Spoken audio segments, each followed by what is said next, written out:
तो स्वागत है आप सभी का आपके अपने YouTube चैनल एक्सपर्ट ज्ञान में। मैं अनिल कुमार बोराना आज आपको बताने वाला हूं ट्रेनों के सभी मूवमेंट को कंट्रोल करने वाले एक ऐसी अद्वितीय शक्ति के बारे में जिसके फोन पर एक आवाज सुनते ही स्टेशन मास्टर कहता है, देखो रेलवे के तंत्रिका तंत्र कहे जाने वाले किसी भी डिवीजन के 25 से 30 स्टेशनों को कंट्रोल रूम में बैठ के कंट्रोल करने वाले कंट्रोलर की पोस्ट को पहले प्रमोशन से भरा जाता है, लेकिन इस बार ओपन आरआरबी से आपको मौका दिया गया है जो कि 4200 ग्रेड पे की नौकरी है। देखो ओपन आरआरबी से 368 पोस्ट पे इस बार वैकेंसी आ रही है, जिसका क्वालिफिकेशन किसी भी स्ट्रीम से अगर आप ग्रेजुएट है तो इसके अंदर फॉर्म आप अप्लाई कर पाएंगे और एग्जाम वैसे ही होगा जैसे एनटीपीसी का होता है। और सिलेबस जब इसका फुल नोटिफिकेशन आ जाएगा तो आपको पता चल ही जाएगा। 15 सितंबर से इसके फॉर्म स्टार्ट हो रहे हैं, तो आप इसकी तैयारी में लग सकते हैं। 4200 ग्रेड पे वाले सेक्शनल कंट्रोलर को स्टेशन मास्टर की भांति रेलवे हर महीने 35,400 रुपए बेसिक के, डीए मिलेगा 18,662, हाउस रेंट अलाउंस 9,000 और ट्रांसपोर्ट अलाउंस 3,600 रुपए, नाइट ड्यूटी अलाउंस 2,800 रुपए। इसके अलावा दिमाग का दही कर देने वाली हैट्रिक ड्यूटी के कारण इन्हें स्पेशल ट्रेन कंट्रोल अलाउंस के 6,250 रुपए अलग से दिए जाते हैं। ये कुल मिला के इनकी नेट सैलरी 70,000 के पार चली जाती। ये देखकर हमारे मास्टर समाज को तकलीफ होती है। देखो प्रत्येक डिवीजन के 25 से 30 स्टेशनों के बीच कौन सी गाड़ी को भगाना है, कौन सी गाड़ी को लूप लाइन में खड़ा करना है, यह निर्धारित करने के लिए एक मजदूर बिठाया जाता है जिसे रेलवे की भाषा में सेक्शनल कंट्रोलर कहते हैं। प्रत्येक डिवीजन ये चाहता है कि पैसेंजर ट्रेन के साथ साथ में माल गाड़ियों का ज्यादा से ज्यादा प्रवाह हो, क्योंकि इससे डिवीजन का नाम जोन में चमकता है। और जोन में बैठे हमारे चाचा कहते हैं, बस बेटा, बहुत बढ़िया मुन्ना। इसलिए सेक्शनल कंट्रोलर का काम पैसेंजर ट्रेनों को न पीटते हुए ज्यादा से ज्यादा माल गाड़ियों को अपने डिवीजन से रात 12 बजे के पहले पहले बाहर करने का होता है। सुबह 5 बजे उठकर इनका सरदार भगाई जाने वाली माल गाड़ी की लिस्ट इनके फेंक के इनके मुंह पर मारता है। और शाम तक अगर ऐसा नहीं होता है तो अम्मा बहन पे आ जाऊंगा मैं इनकी। एक सेक्शनल कंट्रोलर दूसरे डिवीजन से प्राप्त होने वाली माल गाड़ी को 24 घंटे के अंदर अपने डिवीजन से बाहर करने का पूरा प्रयास करता है। लेकिन इस चक्कर में भारत की आन बान शान कही जाने वाली वंदना भारत अगर 2 मिनट भी लेट हो जाए तो इनका डिप्टी क्या किया तूने। वैसे तो स्टेशन मास्टर अपने आप को स्टेशन का भगवान समझता है और लोको पायलट को अपना पैनल दिखाकर यही चिढ़ाता है, लेकिन वास्तव में किसी ट्रेन के आने पर इसे ग्रीन सिग्नल दिखाकर पास थ्रू भगाना है या लूप लाइन में डालकर 2 घंटे के लिए बेहोश कर देना है। मास्टर को यह फोन पे बताने वाला मैं पास थ्रू जाने वाली ट्रेन के चक्कों में आग धुआं दिखने पर स्टेशन मास्टर अपने पापा को, मेरा मतलब है कि सेक्शनल कंट्रोलर को तुरंत फोन पर बताता है, जिससे कंट्रोलर स्टेशन मास्टर को सूक्ष्मदर्शी लगाकर उसके चक्के चेक करने का आदेश देता है। और कुछ भी अनयूजुअल होने पर पैसेंजर और माल गाड़ियों द्वारा कुचले जाने वाली पटरियों के मेंटेनेंस के लिए दिन में 1 से 2 घंटे ऐसे चुने जाते हैं जिसमें कोई भी ट्रेन का मूवमेंट नहीं कराया जाता है। इसे रेलवे की भाषा में लाइन ब्लॉक कहा जाता है। इस प्रकार राक्षस जैसी दिखने वाली मशीनों से ट्रैक के मेंटेनेंस के लिए इनके लिए 1 से 2 घंटे का ब्लॉक उपलब्ध कराएगा कौन। 100% इलेक्ट्रिफिकेशन होने के बाद इलेक्ट्रिक लोको के पेंटों के जिगजैग लाइन में जो है ऊपर वाली लाइन जो है घिसते रहती है, इसके मेंटेनेंस के लिए टीआरडी डिपार्टमेंट को ब्लॉक करवाएगा कौन।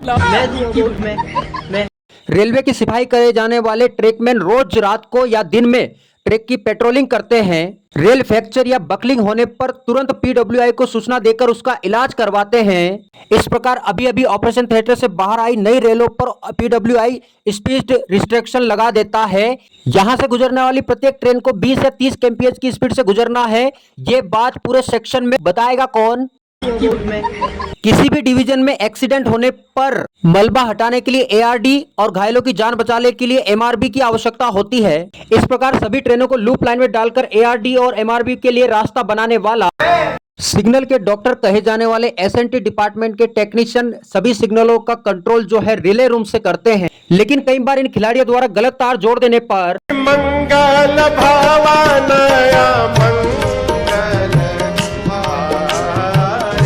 इसलिए एसएनटी डिपार्टमेंट को रिले रूम का ताला खोलने के लिए अनुमति प्रदान करने वाला। रेलवे शास्त्रों के अनुसार रेलवे के मजदूर कहे जाने वाले लोको पायलट समाज को एक बार ड्यूटी लेने के बाद 10 से 12 घंटे तक मजदूरी करवाई जा सकती है, लेकिन कई बार मालगाड़ी के 11 घंटे में डेस्टिनेशन पर नहीं पहुंचने पर गुड्स लोको पायलट फ्रस्ट्रेट होकर इंजन को बंद करके भाग जाते हैं। इसलिए 12 घंटे में एक लॉबी से दूसरी लॉबी तक पहुंचाने के लिए रास्ता बनाने वाला अगर बात इसके पॉजिटिव पॉइंट्स की जाए तो पूरे देश भर में 67 सेक्शन कंट्रोलर होने के कारण इनकी पोस्टिंग जो है हमेशा बड़े शहरों में होती है, जिससे इनको 30% एचआरए का अलग से मिल जाता है। साथ ही बड़े शहरों में इनके बच्चे अच्छी शिक्षा ग्रहण करते हैं, जबकि सुनसान स्टेशन पर पोस्टेड हमारे स्टेशन मास्टर के बच्चे जल की रानी है, उसका जीवन पानी है, वो मछली सेक्शन कंट्रोलर का प्रमोशन बहुत फास्ट होता है। वह 3 साल के अंदर चीफ कंट्रोलर बन जाता है और 8 साल के अंदर एओम डीओम खूंखार अधिकारी बन जाता है, जबकि 15 साल से एक ही स्टेशन पर झंडी दिखा रहा हमारा पॉइंट्समैन इज्जत नहीं है साहब। डिवीजन ऑफिस में काम करने के कारण इनकी सभी अधिकारियों से अच्छी जान पहचान हो जाती है, जिससे इनके कोई काम नहीं अटकते। जबकि उम्मीद कार्ड में अपने बच्चों का नाम जुड़वाने के लिए लाइन में लगा अपना स्टेशन मास्टर मजबूरी नहीं समझते ये लोग, जानवर समझते हैं इंसान को। सेक्शनल कंट्रोलर अपने सेक्शन के 25 से 30 स्टेशनों का मालिक होता है, इसलिए स्टेशन मास्टर उससे लाइन क्लियर पूछने के लिए, एसएनटी डिपार्टमेंट ताले की चाबी पूछने के लिए, टीआरडी पावर ब्लॉक के लिए, पीडब्ल्यूआई डिपार्टमेंट लाइन ब्लॉक के लिए लगातार उसे फोन करते रहते हैं, जिससे उसे फील होता है मेरे को सब आता है, मैं 24 घंटे में से सेक्शन कंट्रोलर की ड्यूटी 6 घंटे में ही खत्म। जबकि किसी सुनसान स्टेशन पर 12 घंटे काम कर रहा हमारा स्टेशन मास्टर अपने घर जाना है। देखो, सेक्शन कंट्रोलर की वैसे तो ड्यूटी 6 घंटे की होती है, लेकिन इस 6 घंटे की हेक्टिक ड्यूटी के अंदर टीआरडी, एआरडी, स्टेशन मास्टर 25-30 स्टेशनों के सारे कंट्रोल उसके हाथ में होते, तो 6 घंटे में ही वो थक हार के बेचारा घर जाने से पहले डॉक्टर के पास जाता है और डॉक्टर यही कहता है, हो गया तुम्हें, क्यों नहीं बोल रहे हो? कुछ तो बोलो, कुछ तो बोलो भाई। सेक्शन कंट्रोल को 25 से 30 स्टेशनों के बीच गाड़ियों के मूवमेंट की पल पल की नजर रखना पड़ती है, इसलिए उसको खाना खाना तो दूर पानी पीने तक का टाइम नहीं मिलता। बल्कि हमारे एनटीपीसी वाले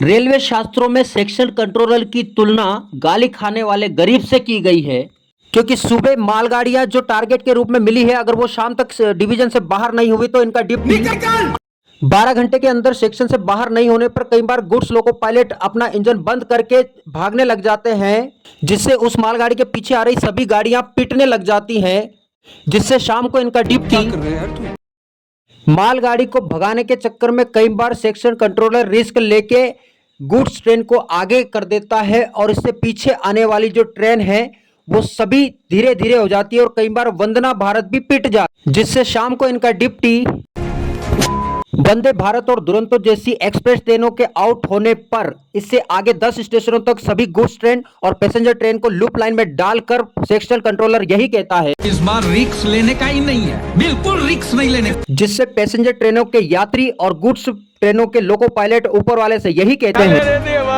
उठा ले रे बाबा।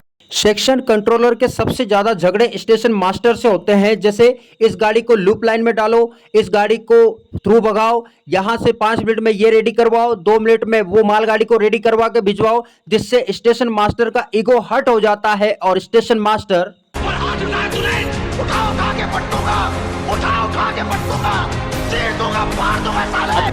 अधिकांश मालगाड़ियों को अपने सेक्शन के अंतिम स्टेशन पर पहुंचाने के बाद सेक्शन कंट्रोलर का अगले सेक्शनल कंट्रोलर से झगड़ा शुरू हो जाता है।